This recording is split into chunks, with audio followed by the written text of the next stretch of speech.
மா பொங்கல் இன்னைக்கு வெளியே கோலம் கூட போடாமல் உட்காந்துருக்க. மா என்னாச்சு? இல்லைங்க, வருஷம் வருஷம் பொங்கலுக்கு எங்கள் அம்மா, எங்கள் அக்கா பையன் எல்லாத்துக்கூடயும் சந்தோஷமாக பொங்கல் கொண்டாடுவாங்க. ஒரு கோவத்தில் அவங்க கூட சண்டை போட்டு அவங்க வேணான்னு வந்துட்டேன்.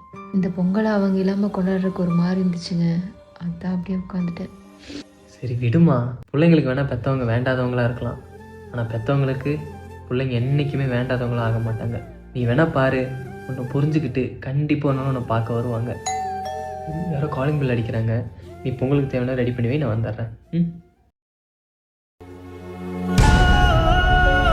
யாருங்க? ரேஸ்மா, வாங்க குழந்தைனாரே, பொங்கல் கொண்டாடலாம்.